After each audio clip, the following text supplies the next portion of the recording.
Welcome to Biff's Mystery Theater. I have many tales to tell you. Ghost stories, murder stories, and tales that will make your bones chill.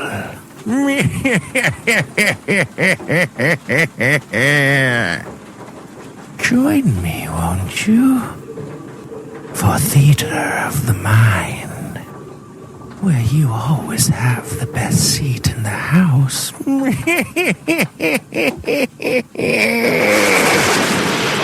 Now close your eyes and turn off the lights.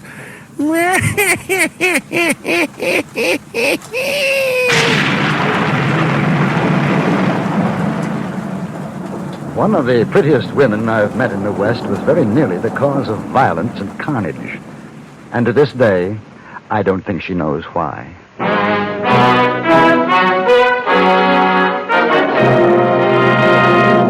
Frontier Gentlemen.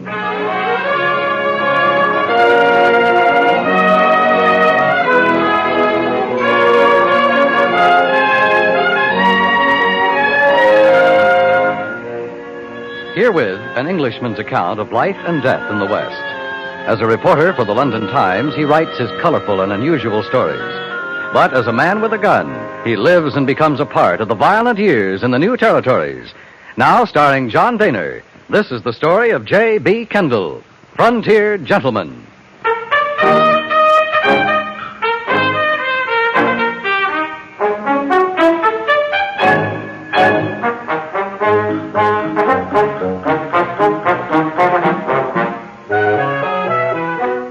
One of the first things I noticed in Laramie, Wyoming Territory, was the intense rivalry between that town and Cheyenne on the other side of the Laramie Mountains.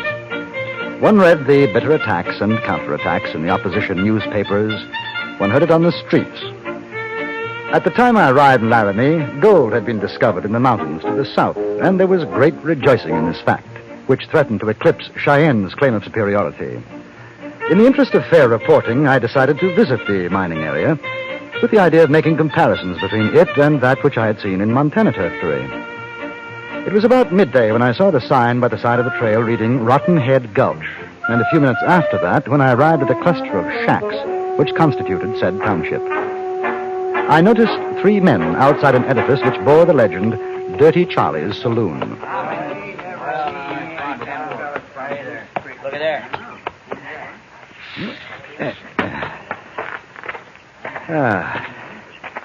Good afternoon. Howdy. Saloon's closed. Oh? Yeah, voting day. Oh, I see. You voted yet? Well, no. Buck, get out the voting paper. Got it right here, Jim. Right here, mister. I'm not a member of your community. Does that make a difference? Well, you're a human man. That's all the difference we need. Hey, Shorty, get off from the table. Let the stranger sit comfortable like. All right, sit, mister. Oh. Well, make your mark, or you can write it out proper if you know how. One small point. What am I voting for? Or whom? You're voting for the school mom. That's what and who. Oh. And do I vote yes or no? Well, you vote yes, mister. You vote no, you're liable to end up lying toes down. You ain't been sent by them no good Goose Creek boys, have you? No, I've come from Laramie. Left there this morning. That's all right, then. Look here, it's not that I mind voting, but I'd like to know something about it. Well, he told you, mister. Shut your mouth, Shorty. Man's got a right to know. That's legal. Well, sir, now it's this way. We got a school mom in Rotten Head Gulch. A school district in Laramie give her, and we aim to keep her. She's the prettiest thing you ever did see. Shorty, I'm telling you now, hobble your lip. Well, she is, ain't she, Buck? Oh, man, she is a cow bunny, and that's for sure. Now, like I say, we aim to keep her, and ain't no Goose Creek coyote's going to get her. And that's how come to vote. Now, the school district says if Goose Creek gets more votes than Rotten Head Gulch, she's going to be sent there. Ah, now I see. So you vote yes. But, Is it legal? Well, sure it's legal. Of course it is. Yeah. Look here, I'm in charge of voting. I say it's legal. Anybody comes this here town on voting day is a citizen of Rotten Head Gulch. Honorable like. Now, as mayor, I make you a citizen. Now you vote. All right. Hey, Buck, where at's the writing quill? I don't know. What do you mean you don't know? We ain't had no voting since this morning. Guess maybe I left it in the saloon. Well, go get it. Sure, Jim. You know, I'm rather surprised to find a school teacher out here. I mean, in a mining town as small as this. Are there many children? Oh, shucks, mister. There ain't no kids around Shorty, here. One of these here days, that leaky mouth of yourn is going to get you a case of slow. Well, it's the truth, Jim. A school teacher with no children to teach? Rather odd, isn't it? Well, now, sir, ain't nothing odd about it. We aim to get us some kids as soon as we get us some women to marry up with and have the kids. But how did the school district assign her here in the first place? Ain't nobody asked to find out. They did, and she's here, and she's going to stay. She's been learning us. There's 20 of us. Goes to school every night after work's done. Ain't that so, Jim? Yet there's a fact, mister. Now, maybe we ain't kids, but ain't but 5 of us can read and write so's you could notice it. And we figure we got a right to learn as well as any kid. Oh, I quite agree. But tell me, where does one meet this school teacher of yours? Well, I seen her a while back down to the creek washing some woman things. I found it, Jim. Right here. Here's a writing quill. Where at's the ink? Oh.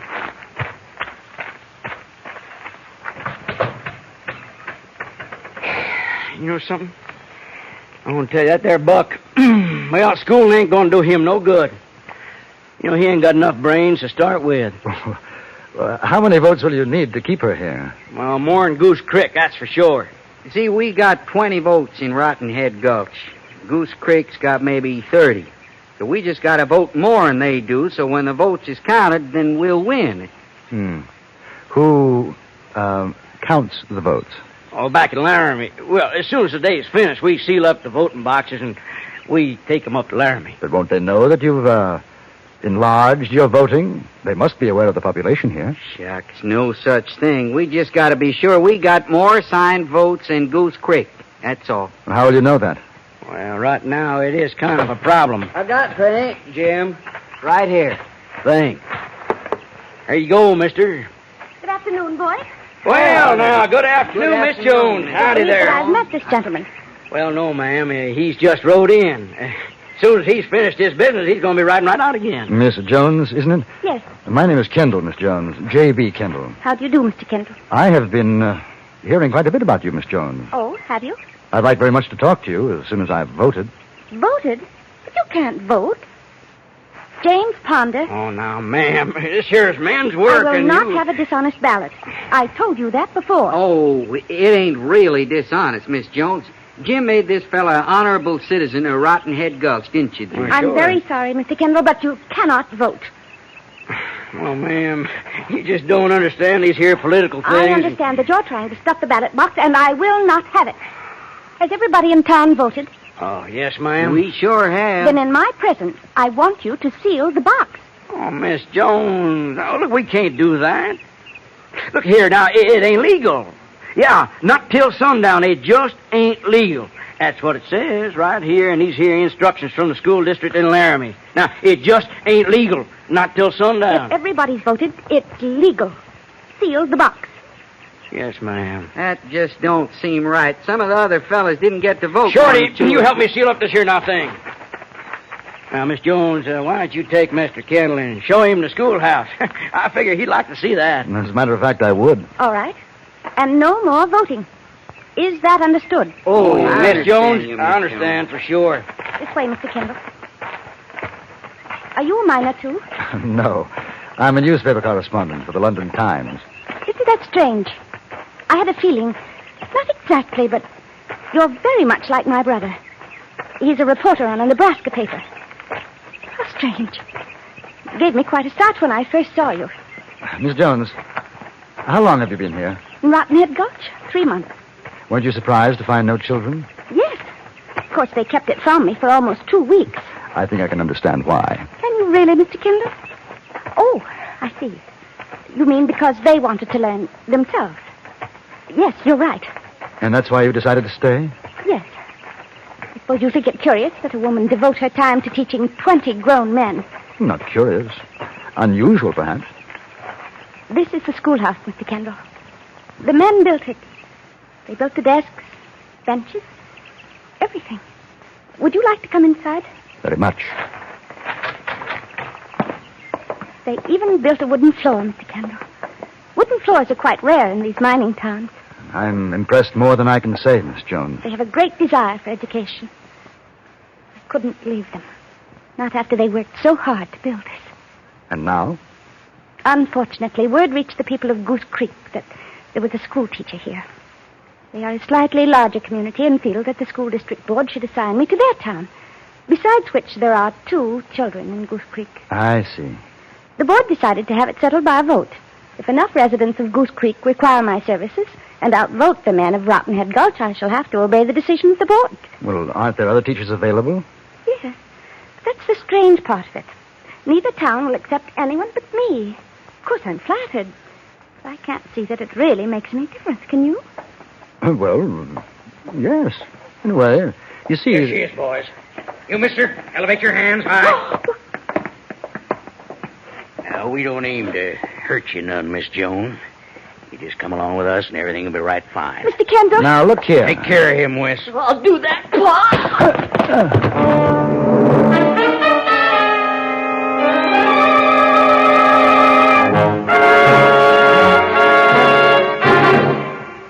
In a moment, we return to Frontier Gentlemen. Another fascinating adventure is waiting for you on CBS Radio today, as most of these same stations present the FBI in Peace and War. Today, these law enforcers go after a pair of swindlers. You'll be amazed by the cleverness of the swindlers. You'll be thrilled to learn, however, that the FBI in Peace and War is cleverer still. And now, we return you to the Anthony Ellis production of Frontier Gentlemen.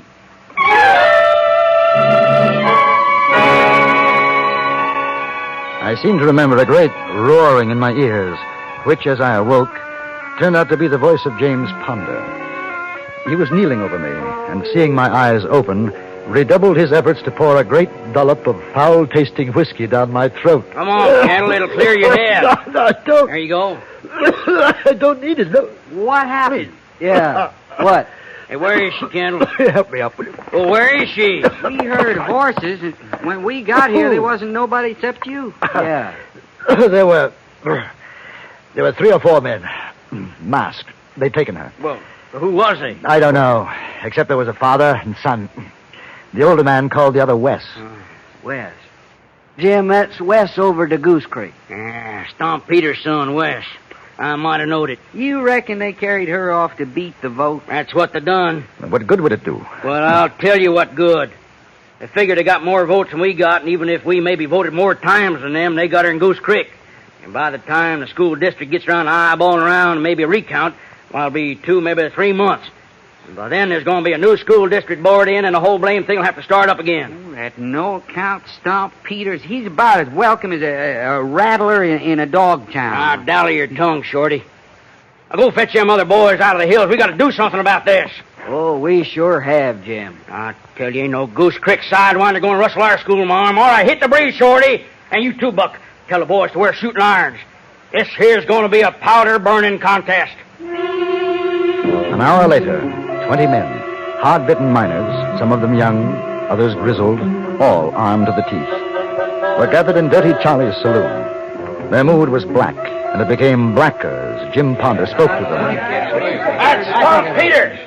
He's a no-good, bull-windy, oily bronc. He come here looking for our school, Mom, and he snatches her clean out of Rottenhead Gulch. Well, he ain't going to get away with it. Because we're going over to Goose Creek, and we're going to shoot up that there place like you never seen. And we're going to get Miss Jones right back where she belongs, you hear? Where she belongs. And when we get through with Stomp Peters and that dingbat son of his, we're going to use them to trim a tree, yeah? All right, now get your horses, boys, and rattle the house out of here. You coming, Miss Kendall? Oh, certainly. Likely they'll be shooting. How far is it to Goose Creek? Oh, about half a mile. All right, now, let's go!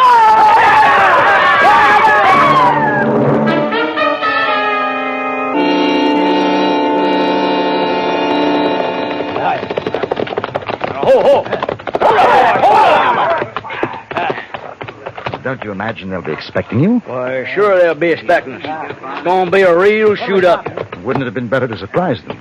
Well, what for? They know we'd be coming after them. Supposing she gets hurt. Well, now, I didn't think of that. Hey, you figure maybe. With shooting, there's a chance. Boys, you hear what Kendall here says? Well, we don't want the schoolma'am hurt. So you watch where you're shooting at, you hear? All right, now. We're going to take it real slow. Just around the next turn. All right, yeah. Hey, Kendall, you and me, we're going to keep an eye out for Miss Jones. Either one of us eyeballs her gets out of there fast, you hear? Right. There they are. Hey, looky at that there, Kendall. Right in the middle of the street. Like you say, looks like they've been expecting us. We came upon Goose Creek with abrupt suddenness. The trail rounded a bend and became an elongated clearing, lined on both sides with shacks. Perhaps a half dozen more than existed in Rotten Head Gulch. Between the dwellings and in the middle of the street were piled boxes, barrels, and 2 overturned wagons. Behind this barricade, we could see the figures of men and a reflection of sunlight on steel. Up to this point, even with my headache, the affair had been rather difficult to take seriously, but the complexion had radically changed. When we were no more than 20 yards from the defenders, Jim Ponder held up his hand. Oh, everybody! Yeah! Stop, Peter! What do you want, Ponder? We come to get Miss Jones and take her back to her rightful home. She's in her rightful home, just where she is. And you're a liar. Want to start trouble? We ain't going back without the schoolmarm. Maybe you ain't going back because you'll be shaking hands with St. Peter. Let me talk to him. This ain't no time for chewing the cud. Let's start throwing lead. Shorty, shut your mouth, will you? They're in a better position than we are. Why, shucks, we could ride right over them. If you lived that long. What's the matter, boys? Afraid to take the big jump? Come out, Peters. You can bring another man with you. Jim Ponder and I'll meet you between the lines. Who are you?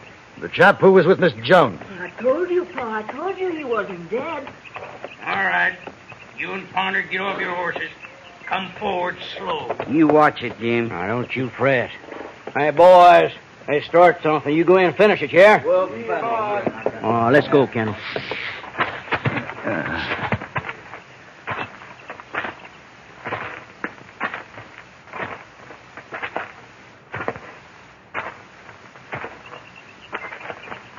What's your name, mister? Kendall. This here's my boy, Wes. We figured he'd killed you. I told you I didn't, Pa. What do you got to say? Where's Miss Jones? In the schoolhouse we got built for her? Is she all right? Sure, she's all right. Ain't nobody gonna hurt that pretty gal. No, sir. We aim to take her back, Stomp Peters. You're off your mental reservation if you think you can do it, Ponder. You ain't got no right to a schoolma'am nohow. Why, there ain't a kid in that broken-down, flea-bitten town of yours. That don't matter. We aim to get some by and by. School district give her to us. We just outvoted you. She's ours now. You better set your gun a-going, Stomp Peters. Well, that what you want? I'm willing. Draw. Now, wait. That won't settle anything. I never seen a better way. You get him, Pa. Cut down this here Kendall fella. Young man, I owe you something for that clout on the head, but I have no desire to kill you. Now, both of you, keep your hands in sight. You too, Jim. Huh? Hey, what's ailing you, mister? I'm on your side. Then keep your gun holstered. There's no need for shooting. Peters, tell one of your men to bring Miss Jones out here. I ain't gonna do it. Hey, Sam, go get the schoolma'am. Bring her out. Just what you got in mind, Kendall. You'll see. Well, it better be good. Of course, effing it ain't. Effing Stomp Peters' boys don't get you, me or mine will. Ain't nobody pulls a gun on me and gets away with it. I think it's for the best. What are you men doing? Well, howdy, ma'am. We come to get you out of this here pest hole. We come to save you. I've had enough of this nonsense. First, I'm forced to accompany Mr. Peters against my will. Now your men are lined up waiting to kill each other. I will not have it. Do you understand? Yes, ma'am. Mr. Kendall, put away that gun. All of you. Put down those guns. All right, boys. Heard what she said. Now, put them away. Now, Mr. Kendall, I should be obliged if you will escort me back to Laramie. Laramie? You going to go back to Laramie? Pa, she's going to Laramie. Oh, Miss Jones. It's gone too far. If this is the example you set your children... Miss Jones, could I have a word with you in private? I really don't see that Well, would... I think you will. Gentlemen, if you'll excuse us. Oh, she can't go back to Laramie. You said you could have her. Looks like there ain't nobody going to have her no more. Dreadful grammar. Double, triple, negatives. Miss Jones, there may be a solution, if you're willing. I don't see any way. I really don't. If they could share you? Share me? No, I mean your teaching. The towns are only a half-mile apart. It might be possible. No, Mr. Kendall. My mind's made up. Today is the final straw. Miss Jones, think of the schoolhouse in Rotten Head Gulch. You know, it was rather touching. They've built a schoolhouse for me here in Goose Creek as well. The floor isn't quite as good, but... They need you, Miss Jones. You think so? I do. Look at them. They are like children, aren't they? Very much like children. I think perhaps you're right, Mr. Kendall. But I wonder what the school district board will think. Well, I imagine a joint petition from both towns ought to settle the problem. Yes. Yes, very likely. All right. If the men will agree to your plan... I'm sure they will. All right. I'll stay.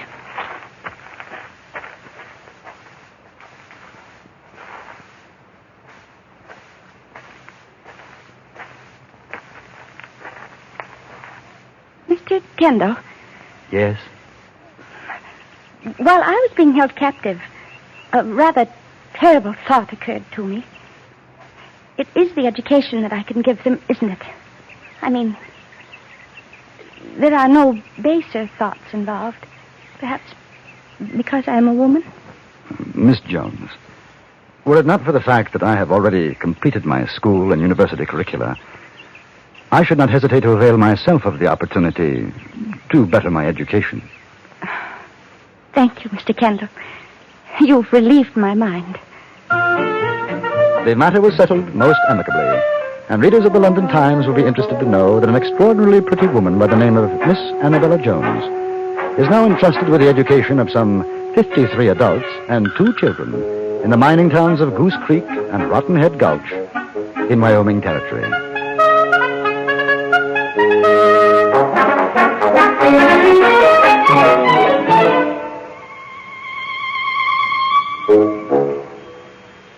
Frontier Gentleman was written, produced, and directed by Anthony Ellis and stars John Daner as J.B. Kendall.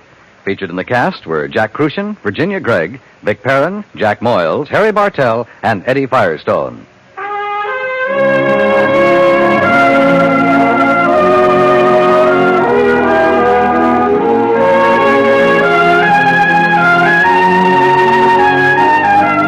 The events that took place in Shoshone, Wyoming Territory, are still something of a nightmare to me.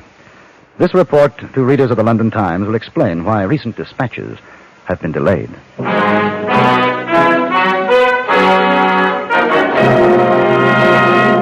Frontier Gentleman.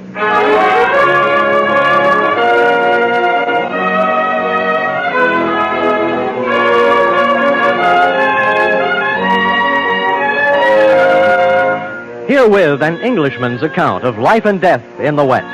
As a reporter for the London Times, he writes his colorful and unusual stories. But as a man with a gun, he lives and becomes a part of the violent years in the new territories. Now, starring John Daner, this is the story of J.B. Kendall, Frontier Gentleman.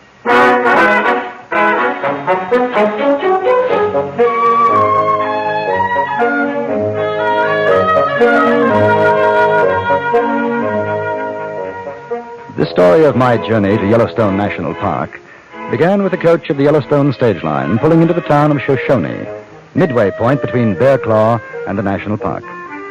Beside myself, the coach carried a Mr. and Mrs. Willis of Baltimore and a thin young man of about 25 whose name was Black. As the driver pulled up in front of the Shoshone Hotel, a group of men came forward to meet us. One of them was wearing the badge of deputy sheriff. Howdy, Charlie. Well, this seems to be a nice little town. Yes, it does. Let's stretch our legs, my dear. You getting out, Mr. Kendall? Yes. According to the schedule, seems we'll have our supper here. You boys looking for somebody? That's right, Charlie. You tell your passengers to just take it easy. Have them go into the hotel lobby. Right. Folks. Mr. Kendall, Mr. Willis. Yes? This here's C.B. Belljoy. He's deputy sheriff. Says for you all to go on in the hotel. Well, suppose we don't want to. Well, then, Mr. Black, I reckon you'll have to take that up with him. That right, C.B.? Mister, you wearing a gun? No. Then you got no choice, have you? Then you go on with the others. Just wait in the lobby. The sheriff will... Oh, no. Here he comes right now. Oh, Henry, look at him. Just so Mercy on a poor sinner. Howdy. Remember, you, Clyde, boy, mine, son, did fine. Just fine. Thank you, Paul. Son of mine, C.B. Howdy, Sheriff. Charlie, I hope we ain't put you out too much. No, sir. We can wait What? over here tonight if you say so. Good. And ease the passengers. Clyde, son of mine. That's right, Paul. Yeah, ragtail bunch. Well, let's get it over with. You folks go on in the lobby now. Go on.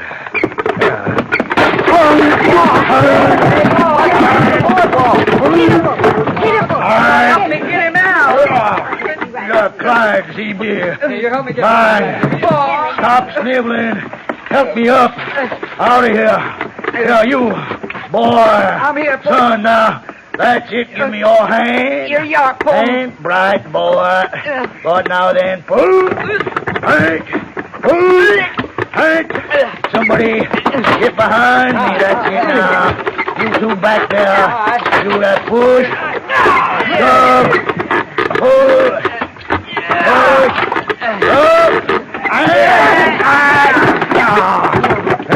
Up. That's it. There.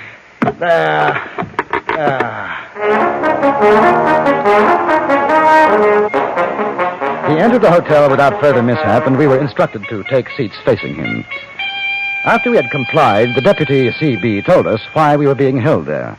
Paul got a telegraph message a while ago from the sheriff in Bear Claw. Now, it seems like somebody snuck into the Lucky Dollar Saloon office and walked off with a payroll just about when the stage was due to pull out. The sheriff down there... Ben Johnson. Yes, Paul. Johnson. The sheriff, Johnson. Ben Johnson, Ben, yeah. he figures the man that did it rode off on the stage. You mean you think it's one of us? Well, that's what the sheriff in Bear Claw thinks. Hey, look, Gildy. It could be in cahoots. Boy. Now, just a minute, Who's he? What? Name's Yeah. Willis, Paul. Says it's his wife traveling with him. Woman looks like her. Gotta be his wife. Why? Sheriff, would you Don't bother me during court, mister. Court? That's right. But this ain't a... Right. I mean, this can't be no court. Where's the judge and the jury? Mr. Black, this here is Paul's court. You mean it's kangaroo court? Hey. Why, you call me a kangaroo? Well, you dirty. $50. Give me $50 for what? contempt for 50 days, which you decide. But you can't... Mr. Kendall. Excuse me, Sheriff. But according to law, a sheriff doesn't have the authority to exercise a fine from anyone in court. Only the judge can do that. A judge just did it. You mean he's the sheriff and the judge? And the jury, Jury? and the mayor, and the town council. Counsel, executioner. Boy, you forgot. Executioner. Well, that too. Executioner, All yes, right, sir. all right. Now we understand. Let's get on with it. Bring him to attention. Attention, son. Yes, sir. Son. This court's hereby in session. Judge Granger Belljoy presiding. First case, the people against thief of the Lucky Dollar in Bellclaw. Oh, now, which one of them you reckon did it, son? Him? Henry. Sheriff, Reckon not. No. She wouldn't let him loose long enough to rob a saloon. Must be you, mister. No, Pa, that's the English fella. Yeah, foreigner. Pussyfootin' foreigner. That's how I figured. No guts. He wouldn't do it if he was starving. Really living starving. Well, that leaves him, Pa. Yeah. Now, how do you plead? What's his name? Black. Name, how do you plead? Black. Plead? Yeah. I ain't pleading no way to something I didn't do. Innocent. But, boy, you look guilty as in. Might as well confess. But I didn't do nothing. Sheriff. You keep out of this, Mr. Kendall. Black, you say you're innocent. Yeah. I say you're guilty. You got witnesses. Why, no, I got no... Sheriff. Judge Belljoy, Your Honor. Sheriff. Yeah, what is it, Charlie? Judge, sir, Sam over at the telegraph office told me to give you this. Oh. Just come in. Now, let's see. Let's do that. Over. From the Sheriff, Bear Claw, man robbed saloon known to be tall. All regards, Johnson. Tall? Well, that lets me out. Yeah, it sure does. It's got to be the Englishman then, Pa. Now, just a minute here. Kendall, don't you try nothing. Henry, help him. Grab hold of that Englishman, boy. I don't Boy, think grab. so, Pa. Grab. He tries anything, I'll ventilate him with this here shooting iron. Good, son of mine. Good. Yeah.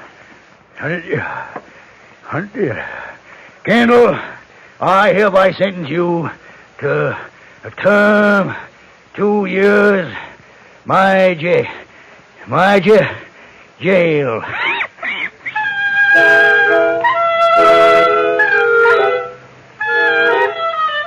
Being incarcerated in the Shoshone jail wasn't the most pleasant experience, but I did manage to sleep.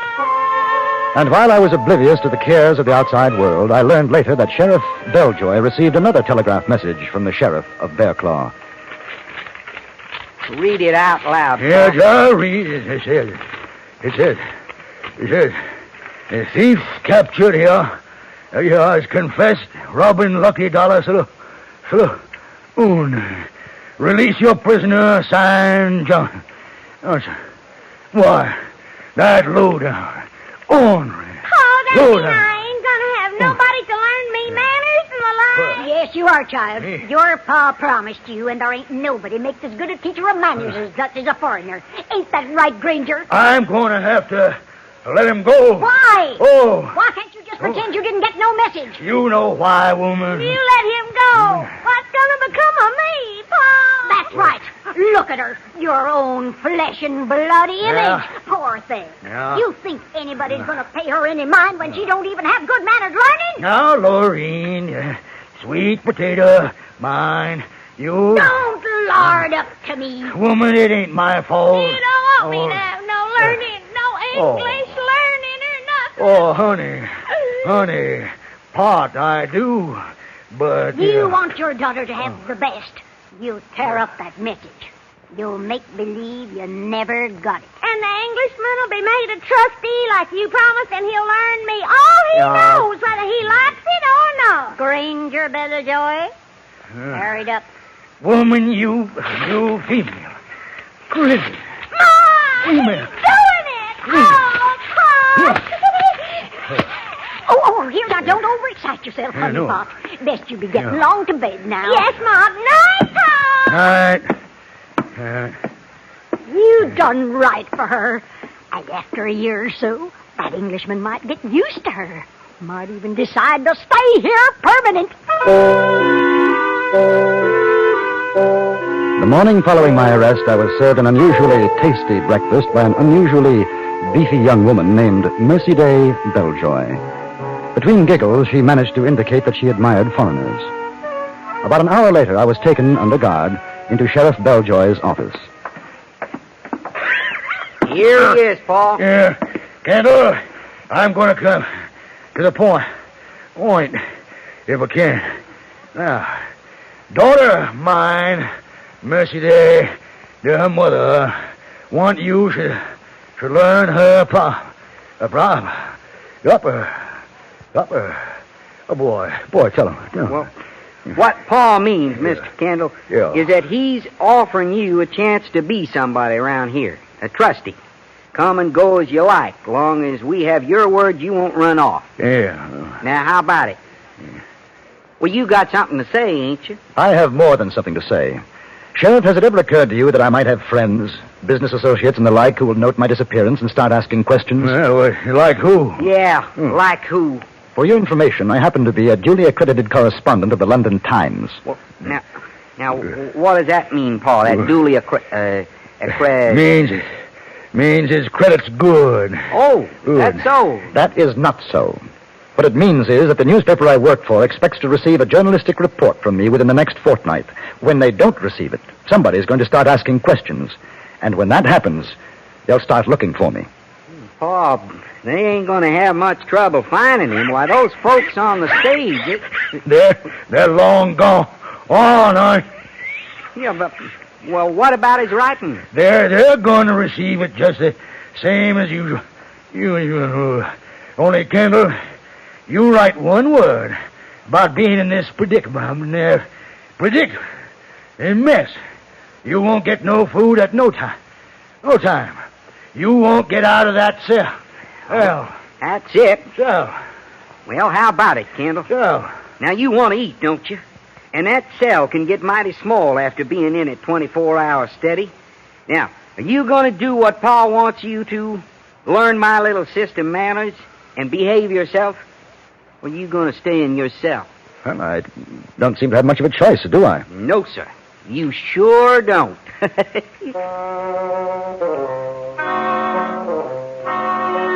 The first lesson was arranged in the Belljoy backyard. I was escorted to the house, then turned loose in Mercy Day's lair. She was eager, one can say that for her, and she tried hard. Mr. Kendall, I just love the way your lip curls up when you talk. Say it again for me. How now, brown cow? That's it. Oh, that's so pretty. Oh, there's my ma. I want her to hear that piece. Ma! This man's learning me so good. Fine, honey pot. How now, brown cow? Ain't that just the stuff? That's fine. She's doing fine, ain't you, mister? Quite nicely.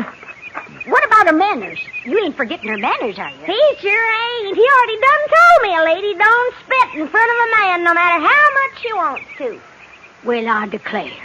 What's she supposed to do? That's right. You didn't tell me that, mister, what she's supposed to do.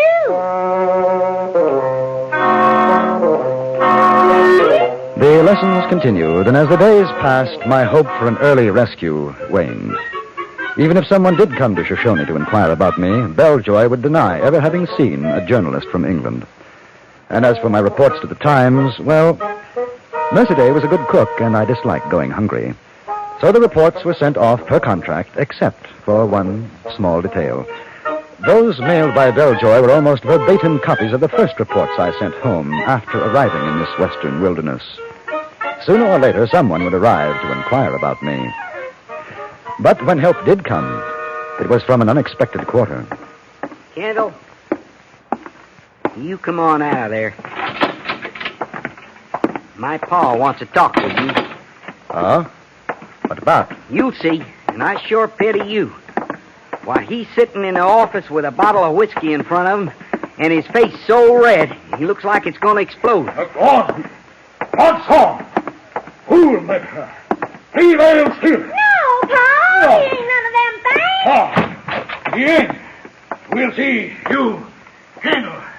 You, Kendall, over here. Why, Mr. Kendall, how charming to see you. Pa. Here, Kendall. Pa, Yeah. Pa, before you get started, can I have a suck off of that bottle? Boy, you get Scott. Yes, sir.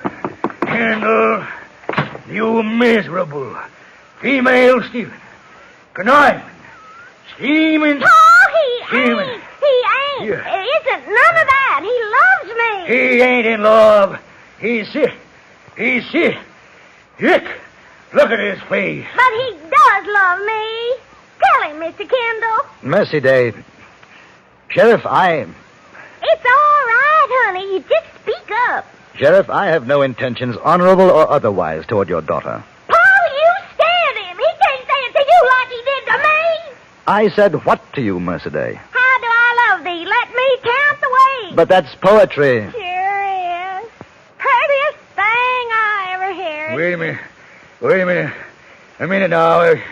You really did say such words to my little girl, Candace? He just admitted it. Well, yes. But that's part of your... Part of courting me, huh, honey pot? Paul, why don't you pronounce us man and wife right now?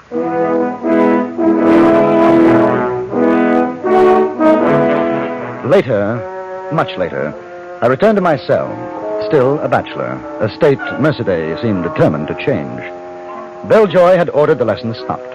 My privileges as trustee rescinded. I was contemplating my dark future when I heard it. A scraping sound just outside my cell. Kendall. You, Kendall. Come over to the window. Who is it? Me. Charlie. The driver. I thought you and everybody else had forgotten about me. No, just waiting for the right time. Besides, I couldn't do nothing as long as I was sitting atop the stage. I had to wait for my day off, which is now. Charlie, take a message to... No, don't fool with messages. I aim to get you out of there. If you do, I'll be in your debt forever. Hush all that jabber. Ain't no time for it. Now, look, the stage leaves for Bear Claw in half an hour, and you're going to be on it. Well, how? Yeah, with this. You know how to use one of those, don't you? Oh, yes. Good. Yes, I do. Now, the sheriff's going to dinner. Won't be back. Only CB's here. Just don't shoot anybody you don't have to. Oh, and remember, half an hour. You just be out front, wave, and the stage will stop. I won't be driving, but it's all set so you can get aboard. Thanks, Charlie. Oh, Charlie.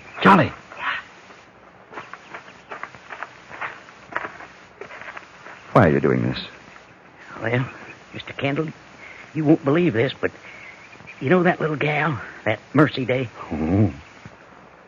You're ruining her, teaching her good manners and such.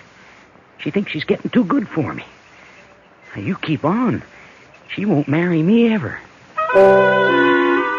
You know the saying, one man's meat is another's... Well, you know it. 15 minutes later, I walked to the door of my cell and yelled for CB. He responded, took one look at the gun in my hand, and promptly agreed to surrender his gun and step into my cell, which I just as promptly locked. A few minutes later, the stage pulled up, and I stepped aboard.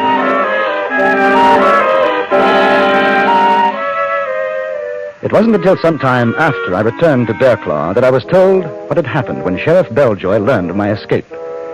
He was sitting on his back porch with Charlie, the driver. So he lit out like a Yeah. big saddle bird.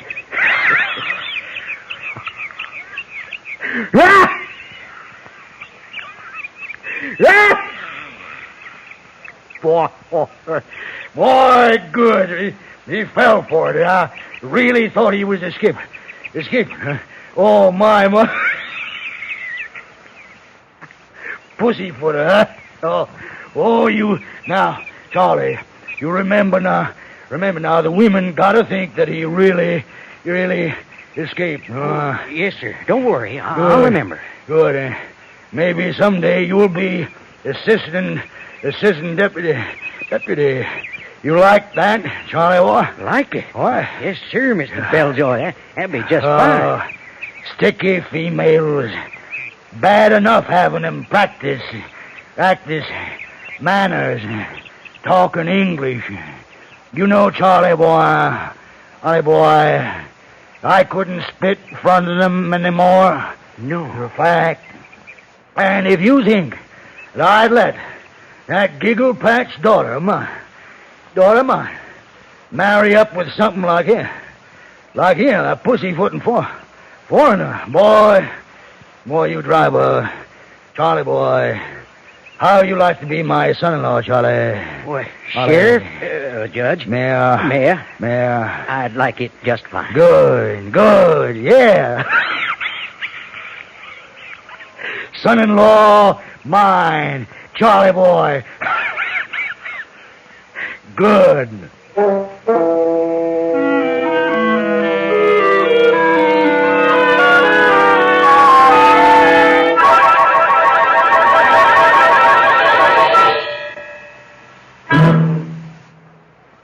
Frontier Gentleman was produced and directed by Anthony Ellis and stars John Daner as J.B. Kendall. Mr. Daner was also heard as Sheriff Belljoy. The story was written by Charles B. Smith. Featured in the cast were Richard Perkins, Virginia Gregg, Ron Meader, Jeanette Nolan, Harry Bartell, and Stacey Harris.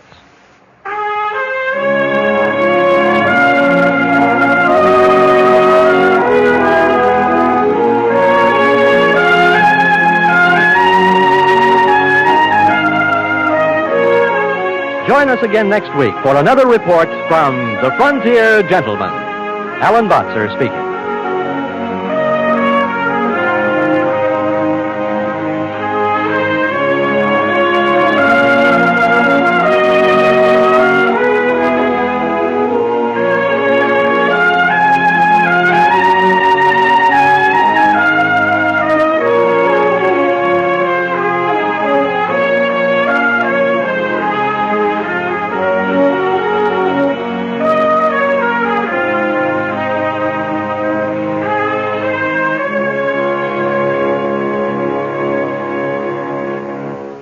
In the plains country of Wyoming Territory, I met a homesteading family.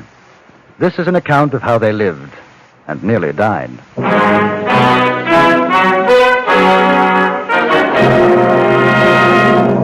Frontier Gentleman.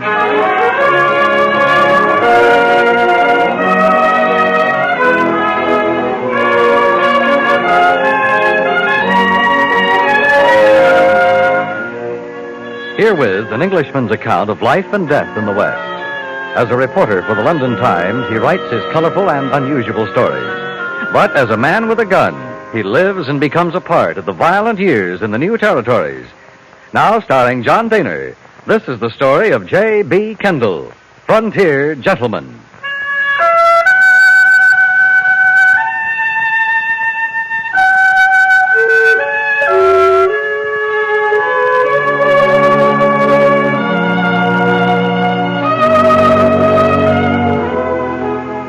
I came across the shack in the mid-afternoon.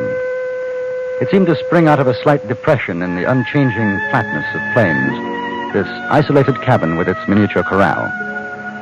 And startling against the sun-browned earth, the tiny patch of green lawn. As I drew closer, I saw a child, perhaps 3 years old. She hugged a shapeless lump of calico in her arms and stood quiet in the doorway, watching gravely as I approached. I called hello to her. Her eyes remained on me, wide, gray-blue. The only reaction to my voice, a tightening of her hands about the faceless doll. I saw the window, a flap of canvas serving for glass, rough-hewn logs, ill-fitting, the chinks filled with baked earth. At the side of the cabin, a few yards away, was a well with its rope and an iron bucket.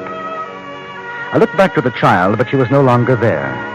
Instead, a tall, flaxen-haired woman stood in the doorway, a Winchester held in her hands. Jingle your spurs, mister. Go on. I'm sorry. I didn't mean to frighten you. I wondered if I could have some water.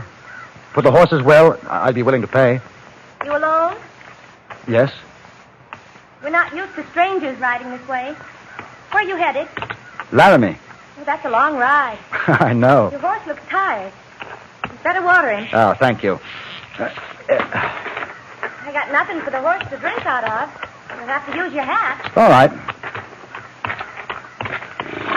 Ooh. Ooh.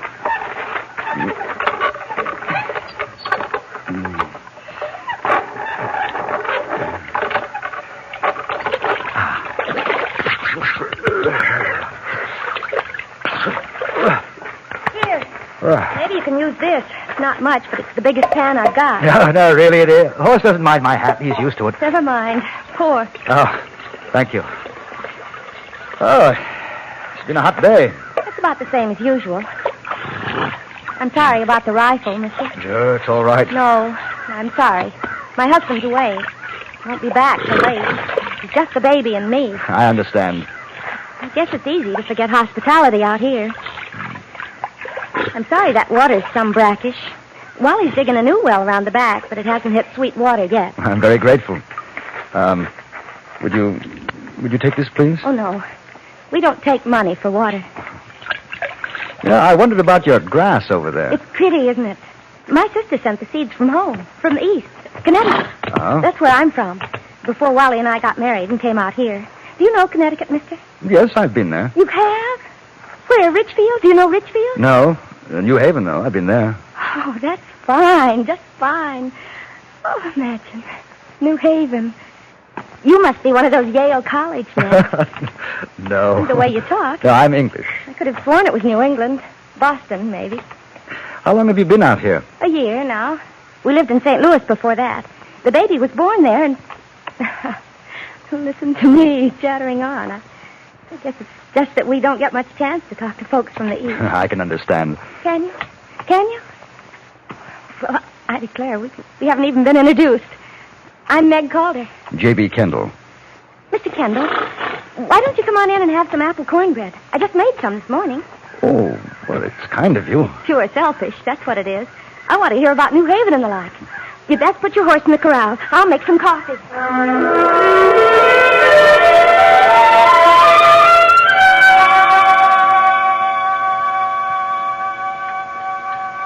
Of course, it isn't like using fresh apples, real apples, but I guess we're lucky to even get dried ones out here. Really. Good, Mrs. Calder. Will you have some more coffee? Please. Annie's taken quite a fancy to you. She usually hides when strangers are about. And she takes after you. Her eyes, hair. You think so? Annie. Anne Meredith, after my great aunt. Anne Meredith Honeycutt in Ridgefield. Ah. She's a little shy, Mr. Kendall. You see, she can't talk. Oh, well, she'll be... I mean, she never will. She was born with an affliction. But she can hear, and she understands some. She knows her name, and Mama and Dada. Don't you, baby? Come on, sit on Mama's lap. What brought you out here, Mrs. Calder? The land. We're homesteading. Wally knows a lot about farming. He figures when we get enough water, we'll raise wheat and grain. Barley, maybe. Says we've got to raise it to feed cattle. There'll be money in that. It must be hard work digging wells. Oh, it is. That one that's drying up, it's only 40 feet. The other one behind's down 50. Wally thinks maybe another 20 feet will get him water. He's gone to the Allen boys to borrow another spade. You mean he's digging it alone? Oh, yes. When we first set up here, a fella came riding by, and he said he could locate water for us. And he surely did. Just used a forked stick, and he pointed right to the spot. He was a preacher kind of man. Helped Wally dig, and Wally paid him $5. Must get rather lonely for you. I mean, when your husband goes away. Mr. Kendall, I haven't seen a white woman for a year. I don't think there's one for 100 miles around. Mrs. Manning used to live north, 30 miles from here, but she and her family... Oh, but Ed Manning, they got killed by Indians just before we came here. Don't do that, baby. Of course, we haven't had any trouble with Indians, but I do say I sometimes worry being alone with the baby. I should imagine. I hope you don't mind. Mind? Me, talking on like a jaybird. Oh, I don't mind at all, no. Annie, where are you going? Annie? Oh, that child, I declare. It's Wally! Wally! Meg? Who's inside? Stranger came by, named Kendall, on his way to Laramie. Didn't you get trouble? No, there's trouble. Alan's place was burned down last night. Oh, wow. You better get Annie in. I don't want her outside. Come on, Annie. Come on, Come on. Kendall? Yes, you're Calder. Well, pleased to know you, but you better be moving on. There's likely to be trouble. What is it? What happened? A fellow called Selfridge. Him and a bunch of cattlemen. They figure to run all the homesteaders out. But why? Well, they say we've been killing their range cattle. That's not true. I know it isn't. That's what Alan told them. They gave him and his brother a beating, then fired the place. Alan says they'll be heading this way. Oh, Wally. Mister, you better hit the trail. Oh, if I can be of any help, Well, there's not much we can do. There's a bunch of them. No, but I mean, if they come here, what's going to happen? I don't know. I guess I'll send the wife and kid over to old man Hovland's place, and I'll wait here. I'm not going. You've got a right to our land. It's all legal. You've got the papers, Wally. You can show them. Meg, papers don't matter. They want to get us out of the territory. This thing's been coming for a long time. Alan told me, all over the country, cattlemen trying to chase homesteaders out. They won't chase us. You've got to go up to Hovland's and take the kid, Meg. There might be shooting. You listen to me, Wally Calder. It took a year of wanting and all this spring for me to get that grass patch out front. I'm not giving it up. I'm here. Here I'm going to stay, and no cattleman nor anything else is putting me out. Can't you get protection from the law? Mister, The law is 130 miles from here, and they're not partial to homesteaders either. Well, in that case, it might be just as well if I stay here, just in case you need another gun. Well, I'm obliged to you, Kendall, but if this Selfridge and his pals are looking for someone, it isn't going to be any healthier for you than for us. I'll take the chance with you. At least overnight. Not much of a place to bed down. Meg can fix you up with a Well, blanket. sure I can. I've got a quilt, too. Not that you'll be needing it in this weather, Mr. Kendall. I'd best see to feeding the horse. Meg, you break out that hunting piece. There's shelves back of the bureau top drawer. All right, Wally. I'll give you a hand, Mr. Calder. Name's Wally. I'd be much obliged. I haven't said anything to Meg, but I've been expecting something like this. Started up last winter, I guess. What happened? Oh, a lot of cattle died. It was a hard season. Well, you know how it is. Yeah. I came across a couple of poor critters myself, froze stiff, so I skinned them, took the hides. Wouldn't do the cattle any good. I sure needed them. So the cattlemen are saying fellas like me killed their beef, but they didn't die a natural death. Oh, watch out for the post. All right, It's loose. Gotta fix that one of these days. I think you're going to have visitors, Wally. It must be them. Selfridge and his boys. How many can you see? 3. No, 4. Yeah, 4. Come on, we better get back to the cabin before they get here.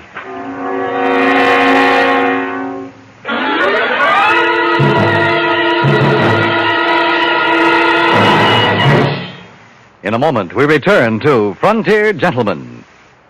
Here's a recipe to suit most anyone's taste. Tape a heaping portion of mystery, a full measure of suspense, fold in scientific detection and pulsating action, and heat to a burning climax. That's what we'll be serving up on CBS Radio's FBI in Peace and War every Sunday on most of these stations. And now we return you to the Anthony Ellis production of Frontier Gentlemen.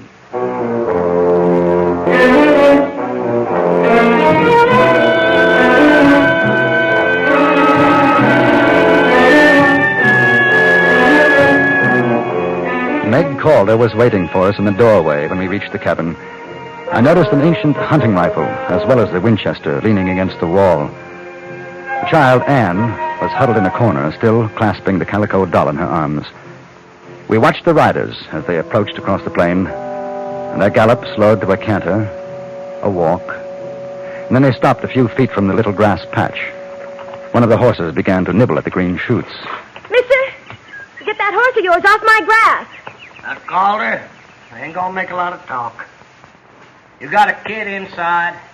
You got 1 hour to get her and your missus packed and out of here.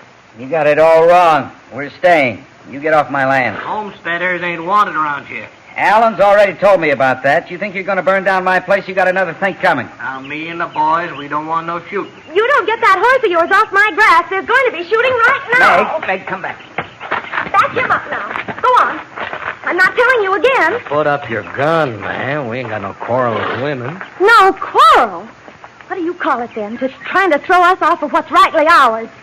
Yeah, man, she sure is a live dictionary, ain't she? Oh, come on, Jack. They ain't going peaceable. Let's get started. I wouldn't. Who are you? A friend of the Calders. Another sodbuster, huh? Well, you better make a 9 in your tail, pard. We don't want your kind around here. Now, I ain't got no personal quarrel with you, Calder, but this here country is for cattle. Fellers like you ain't gonna come in here killing our stock. I never did. Oh, come on, Selfridge. I won't stop around here all day wrangling with this homesucker. Let's start burning. You take it easy, Flag. We're gonna give him an hour, like I said. I have an idea it's going to be the longest hour you ever waited, my friend. I ain't your friend, mister. I don't want no mavericker like you for a friend. 1 hour, Calder. Then we're coming back. Here. 1 hour! They don't seem to think you mean what you say. That's the trouble. Nobody puts up a fight against them. Well, they'll learn something from me. My great-grandfather, Silas Honeycutt, stood off a whole regiment of redcoats with Putnam. No offense to you, Mr. Kendall. You being English and all. No offense. What do you think, Kendall? What are our chances? Wally Calder, you're not going Now, to... wait a minute, Meg. We've got to think about the kid. Not going to be much use if she's got no ma and pa to care for her. Those fellas mean business. We put up a fight, there'll be killing, maybe on our side. I'm not afraid. But there are other places to start up again. Wally, if you want to go, you go. I'm not stopping you. Me and Annie's staying. You do what you want.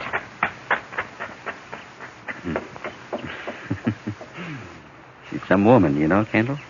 I know. I asked, what do you think? Well, I can't answer, Wally. It's up to you. Yeah. She sure takes good care of that grass, doesn't she? You know, we figure on planting vegetables as soon as we get the new well dug. Annie?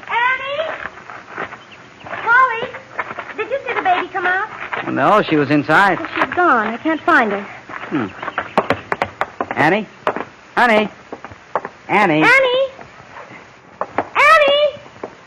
She isn't here, Wally. Did you look behind the stove? She likes to hide behind. I looked. Well, perhaps she went out while we were all outside. Maybe she got frightened. Annie? Annie, Kendall, baby? you go around the other side. Will you look in the corral? She likes the horse. Maybe she's there. Annie!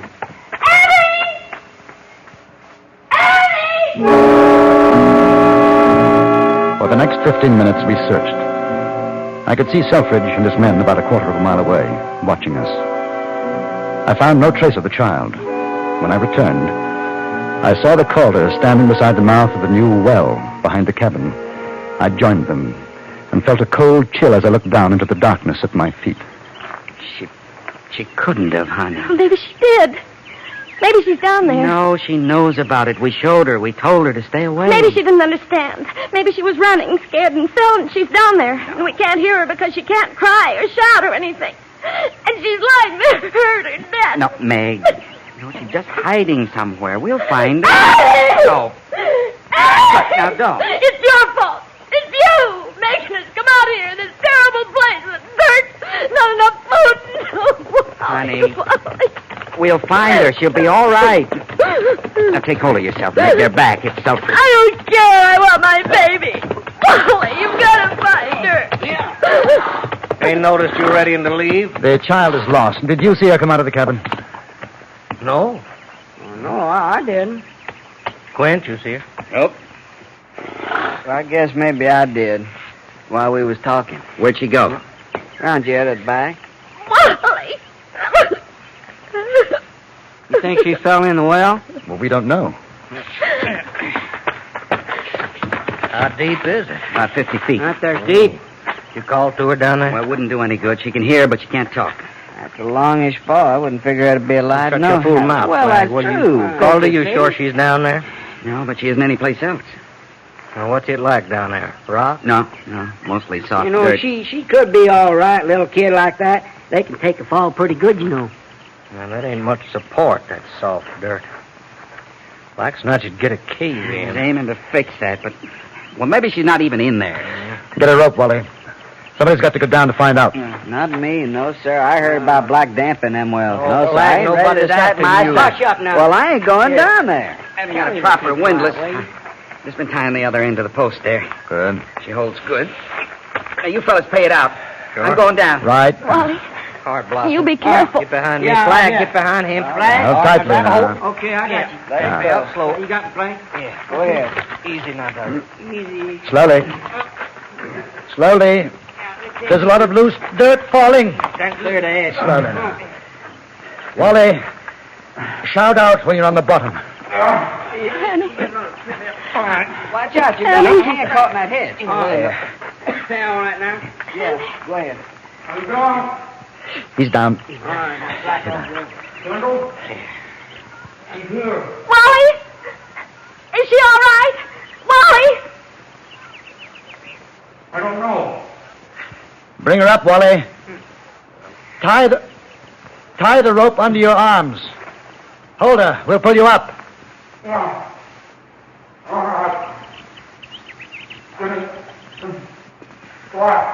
Some slack. Wait. Now. Let us know when you're ready. Lord, please, please.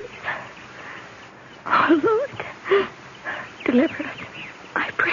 Oh, now, missus, she's going to be all right. Now, you see she's going to be just fine. Sure taking a sweet time. You ready? Wally, are you ready? What's the matter with him? Calder, you want us to pull up? Gone slack again. It's a black dance got him. That's what does you keel over. Wally, can you hear me? I'm going down after them. Be ready to pull up fast when I give the word. I went down into the well as quickly as I dared, my feet unavoidably scuffing the walls of the shaft, sending showers of dirt to the bottom. As the circle of light diminished over my head, I became aware of a stale heaviness in the air, which became more pronounced with every foot of the descent. Then I was at the bottom, and I could dimly make out the form of the child, and huddled beside her, Wally. As I made a hurried loop of the rope under my arms, I began to feel lightheaded. It was an effort to pick up the child, to hold her. Pick me up! Up! And as the ascent began, and the air became fresher, I felt my senses returning, and with them the realization that the little girl's heart was still beating. Is she all right? Annie. She's alive. She's alive. Take her. All right. Now, you come on out. I'll go down for Calder. No time. Send me down. Hurry. You'll have to bring us up together. I knew now what was meant by black damp. Some form of gas which gathered in the bottom of the well. This time I breathed as sparingly as possible. At the bottom, I put Wally Calder over my shoulder and then began the never-ending journey to the surface. The light above me became dimmer and dimmer. I felt Wally falling, slipping off my shoulder, my grip on the rope weakening.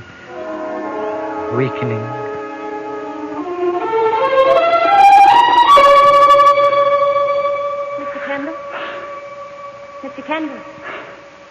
Mr. Kendall? Kendall? Oh, there. That's better. How did I... They pulled us out, Kendall. Oh, I don't remember. They said you had a grip on me like to twist my neck off. Oh, I'd like to thank them. I already did. They didn't feel like waiting. Oh? No, they just kind of stood around a couple of minutes, then figured they'd better get back to the ranch before night. How's the little girl? Some bruises, but that's all. Oh. She's asleep now. Meg and me, we just wish there was something we could do. If you want, you can share our place with us till you find a likely site for yourself. I'll help you build, Kendall. I'll give you a year's work for what you've done for us. Oh, thank you. But I suppose I'm what you'd call a wandering man. I'll stay the night if I may. Then in the morning I'll go on to Laramie. And after Laramie? I don't know, Mrs. Calder. I don't really know.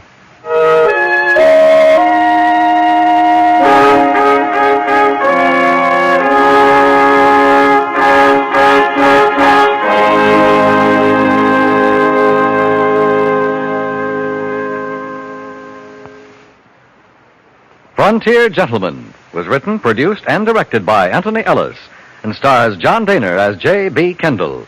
Featured in the cast were Virginia Gregg, Vic Perrin, Larry Dobkin, Jack Crucian, and Harry Bartell. Dan Cubberly speaking.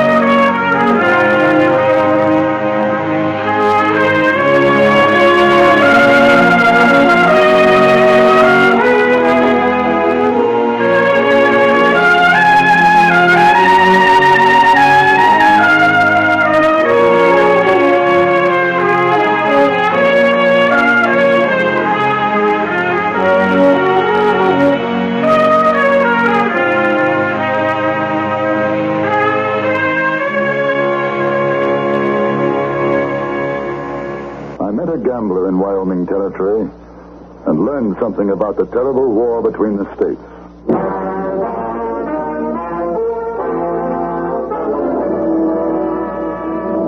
Frontier Gentleman.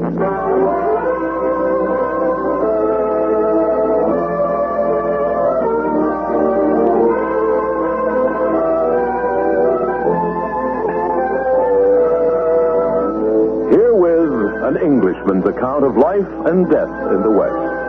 As a reporter for the London Times, he writes his colorful and unusual stories. But as a man with a gun, he lives and becomes a part of the violent years in the new territories. Now, starring John Dehner, this is the story of J.B. Kendall, Frontier Gentleman.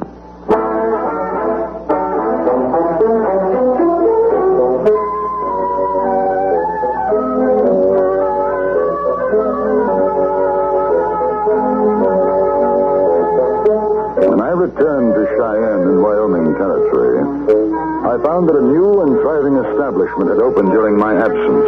I first heard of it over a drink with Carrie Chase, the editor and publisher of the Cheyenne Daily Press. We were standing at the bar in the Gold Room Saloon, and I remarked on the fact that the adjacent gambling rooms seemed unusually quiet. Been like this over a week now. Oh, any particular reason? I guess you haven't heard about Madame Verdi. No. Quite a woman. Sailed in here 10 days ago. Denver, they say. Got the biggest painted freight wagon you ever saw. And some kind of a omnibus for her to travel in. Well, I tell you, no lady's boudoir was ever decked out any better. And is she a medicine woman? Oh, no. Gambling. Set herself up near the depot. A big tent. Roulette, faro, anything you name. Brought in her own dealers, case keepers, spindlemen. Day after she arrived, posters went up all over town. And since then, well, the local boys aren't very happy about it. Taking all their business, huh? Just about. What sort of woman is she? I tried to get an interview. Not much luck. Doesn't like to talk about herself. But I tell you, there's a story there. I'd like to get it. Yes, sir. Quite a woman. Pretty? Pretty and a lady. A real belle. Madame Verdi. Is she foreign? I wouldn't say so. Why don't you go down and take a look this afternoon? I'd like to join you, but I got to get my editorial out. Maybe I'll see you later. Right.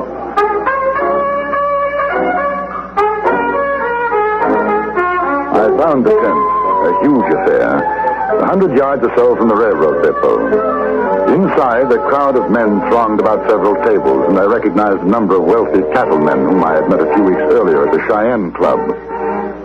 Then I saw Madame Verdi. She was rather small, quite lovely, wearing a very simple white and gold gown which set off her long, jet black hair. The effect was striking, as I was sure it was meant to be. She sat behind a small table dealing a game called 21. As I approached, she looked up, caught my eye for a moment, then returned to the game. I stood watching. Cards? You can hit me again, ma'am. Well, that's just fine. You, sir? I stand. Page 21. Well, I'll be No less shipping, please, gentlemen. I ain't never seen such luck as a buck tiger against Jim Horn down Abilene. And when he got through, I didn't have a tail feather left. The luck of the cards. Yeah. You want to sit in, sir? There's room for another. No, thank you. 21 isn't exactly my game. We have roulette, faro, dice, poker. Matter of fact, I came to see you. Yeah, well, you ain't alone, mister. You see, there ain't nobody I'd rather lose to. You can throw him out again, madam. What's your business? I'm a newspaper man. I write for the London Times. You English fellas sure filling up a territory. Yeah, seems like there's as many you as Sue in these here. Are we playing or are we talking? Cards, gentlemen. You can hit me now, man. And again, soft. Nice and soft. Yeah, I'll stay on this. Hit me. No, it ain't luck. I'll let me sit in front. Now, you take these here. Now, look here. I've been losing the bet in 2 hours. I say that ain't luck. Unless you want me to shoot up this place, you just hand over that money you've been cheating me on. Put your gun away. Yes, I would if I were you. Listen, you're willing to buck out and smoke, you just keep out of this. All right, Madam Birdie, I got 1,000 gold laying in front of you. Now you just push it over and I won't be able to.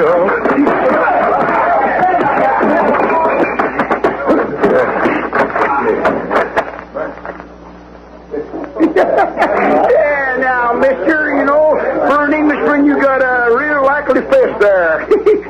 Hey, look at that. He's asleep and as gentle as a dead cat. Is everything all right, ma'am? Yes, thank you.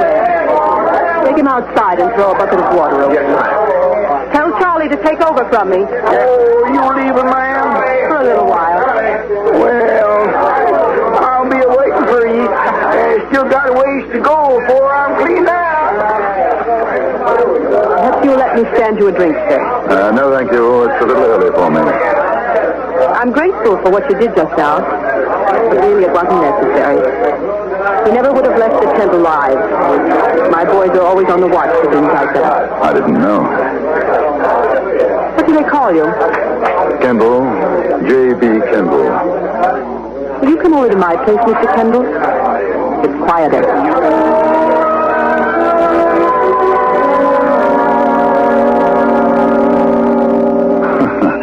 Well, I'm overwhelmed, Madame Birdie. I must say I've never seen anything like it. My home on wheels. I'm a traveling woman, Mr. Kendall. But I see no reason to give up my comfort. Won't you sit down? Thank you. Are you fond of birds, Mr. Kendall? I don't think I've ever thought of it one way or the other. This is my pet, Trinket. He's been with me for 3 years now. I don't usually talk to newspaper men. So I understand. Mr. Chase of the Cheyenne Press told me he didn't have much luck. Some newspaper men have been rather unkind. I think that readers in England would be fascinated by you. What, for example, would fascinate them? The obvious. That a young and very pretty woman is running the most successful gambling establishment in Cheyenne. And she bears the somewhat unusual name, Madame Birdie. It used to be Madame Vestal. That was in Denver. And before that? I was Mrs. Newt Hallett. My husband was an army surgeon. He died in Texas of yellow fever. Oh. After that, I tutored for a while at an Indian agency. Then I found that I possessed an uncommon skill with the cards. There now. You have my entire history. Or at least something to start with. Where were you born?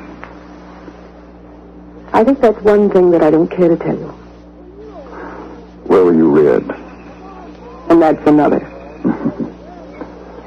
Does the sort of thing that happened before in the tent occur very often?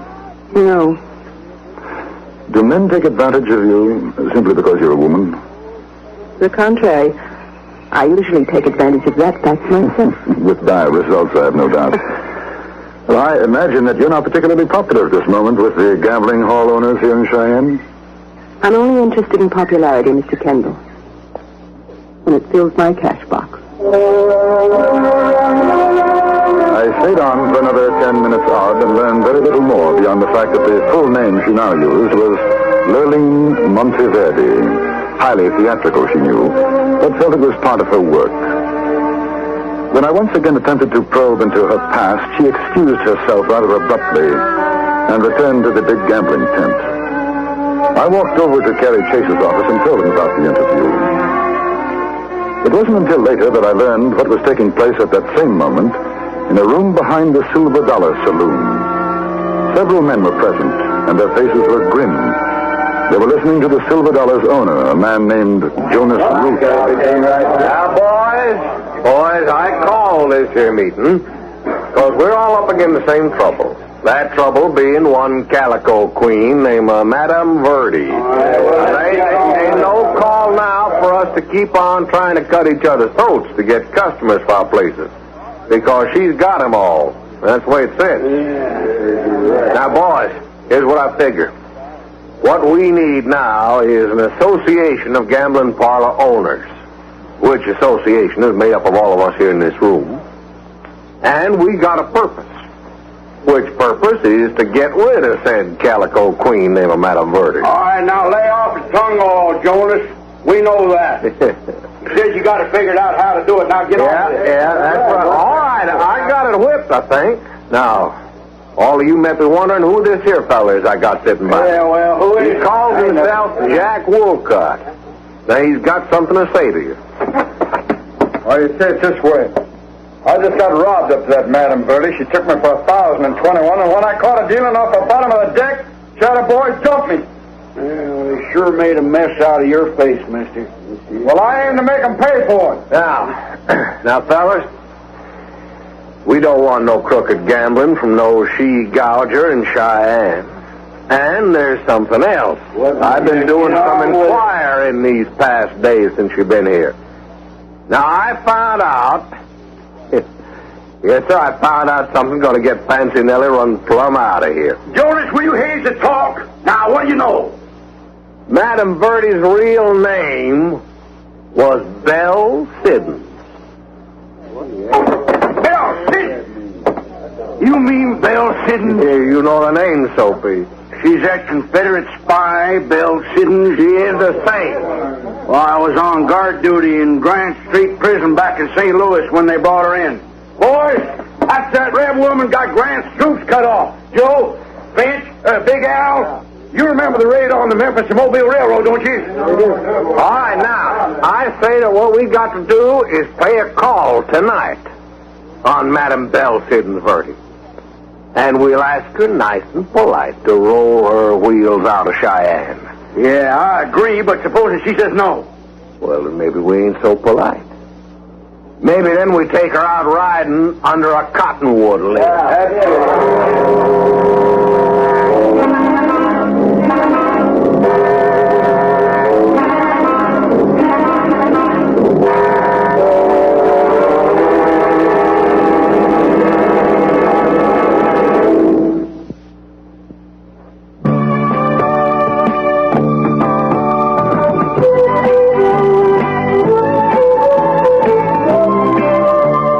Too can have the advantages of a tax-sheltered retirement plan. Corporations have long been able to set aside funds to provide retirement income for their employees and defer payment of taxes. Since 1962, self-employed individuals have been able to save in a tax-sheltered Keogh plan. Now, Congress has developed IRA for individuals not covered by other plans. Social Security is not adequate to provide independence when you retire. But coupled with IRA, many people can now make their later years worry-free. Any wage earner who is not a participant in any other retirement plan may set up an IRA. The sooner you start, the better your retirement can be. Get your plan started at Highline Savings and Loan, Burien, Kent, Linwood, and Bellingham. And now we return you to the Anthony Ellis production of Frontier Gentlemen.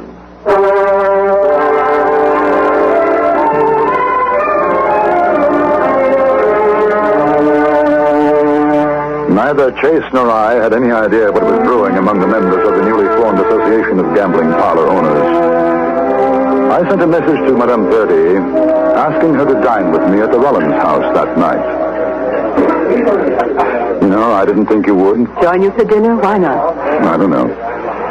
Perhaps you strike me as the type of woman who never allows pleasure to interfere with business, and that there's only room for business in your life. As a rule, yes. Well, I'm flattered that you make an exception tonight. I'm curious about you, Mr. Kendall. Oh? You're not the type of man I would expect to find as a newspaper correspondent. Is there a type? I think you know what I mean. No, I'm not sure that I do. The way you managed that man this afternoon, something tells me that you could have done quite as well with a gun. Oh. Well, I've learned a little since coming to the West. And what did you do before coming here? A little of everything. You don't like to talk about yourself? There's not much to tell. Really. I was in the army in India. Spent 5 years there. Went home to England. And I didn't find it home anymore, so I got a job through a friend of mine who works on the London Times. I send back articles on life in the American West. They buy them from me. I've met Englishmen who sound a great deal more English than you do. It's quite possible. I haven't cultivated the accent for some time now. You sound bitter. What happened in England? I didn't say anything happened. You didn't have to. Must be a card sense that gives you an insight into a man's thoughts. I'm seldom wrong. That's why I sit on the other side of the table. You see? It's so easy to ask questions. Not always as simple to answer them, is it? No. Will you have more champagne? Please. If I were asked to gamble on it, I'd say there was a woman in England. You'd be half right. You look so stern, Mr. Kendall. Don't worry. There'll be another. There always is. Did you find another man after your husband died? No. But I imagine I will. You find me terribly callous? Not at all. Refreshingly honest. I'm afraid I shall have to be going back to the tent now. I'll take you. I've enjoyed myself very much, Mr. Kendall. So have I. Have you any money? Well, a little, yes. If you decide to play roulette, I suggest that you bet on the black. Up to $1,000 payoff that can be quite lucky. Thank you, no. When I gamble, I'll take my own chances.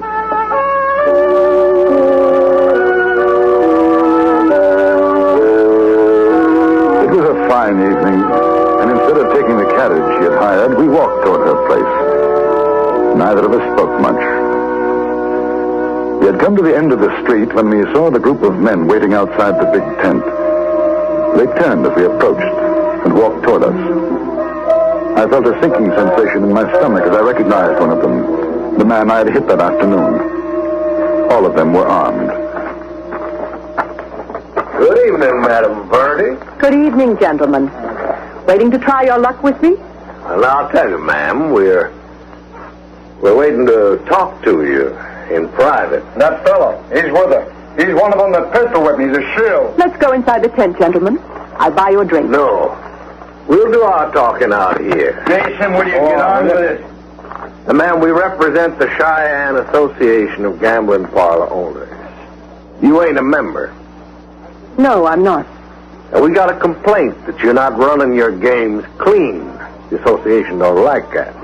So we took a vote, and we agreed that you got to be out of this here town come morning. Where did you hear that Madame Verdi runs a crooked game? From him? Yeah, from me. Besides which, she ain't no Madame Verdi.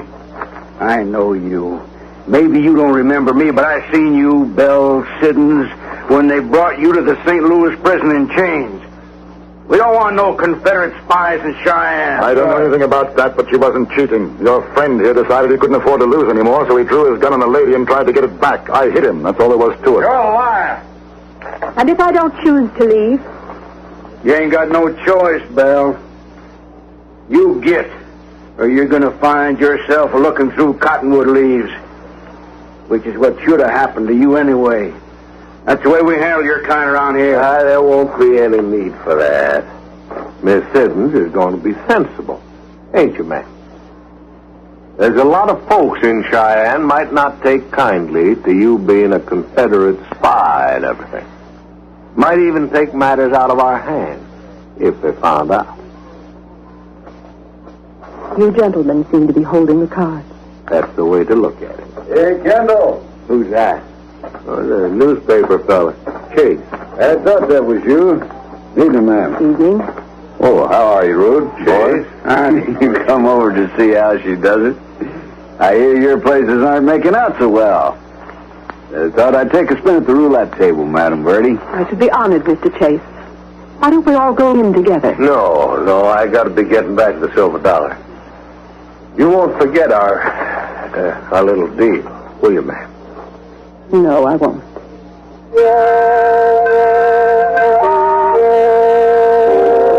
We went into the tent.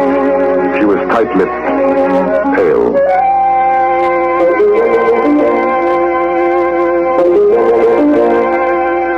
Later, at exactly 2:00, she called a halt to the play and the tent was cleared. Chase, flushed with whiskey he had taken and the $100 he had won, joined me at her table. A fine evening, ma'am. You're a credit to Cheyenne.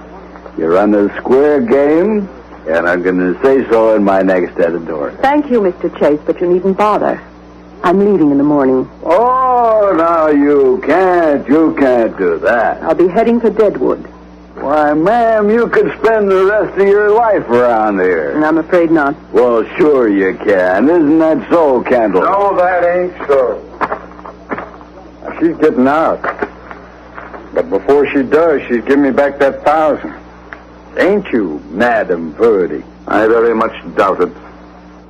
Go away now, before you get into more trouble. Now, you keep out of this, mister.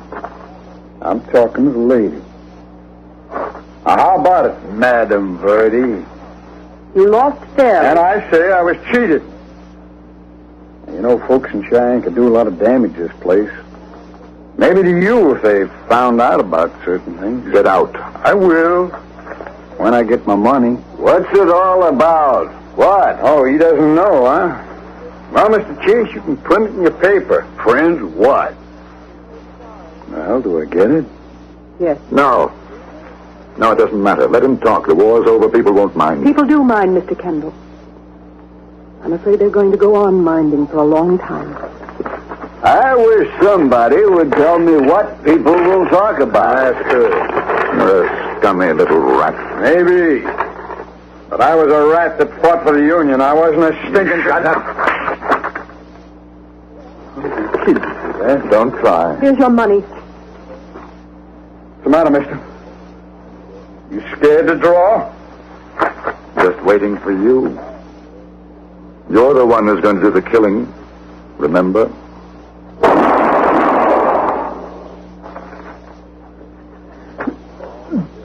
Bell City.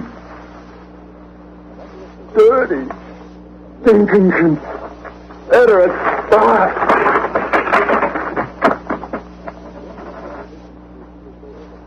Bell City? Yes. Oh.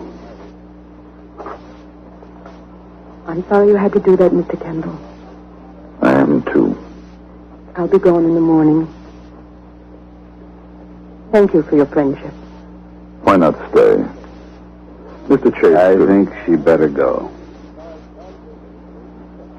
Thanks to Miss Siddons, I lost my brother in the Memphis-Mobile raid. I'll wait for you outside, Kendall.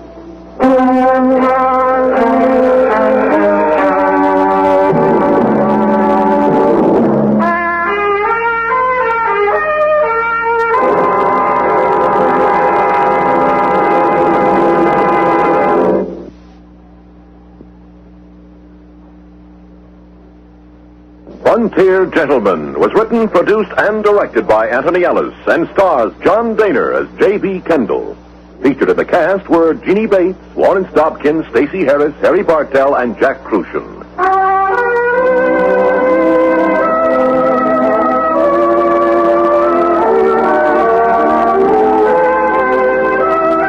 Join us again next week for another report from the Frontier Gentleman.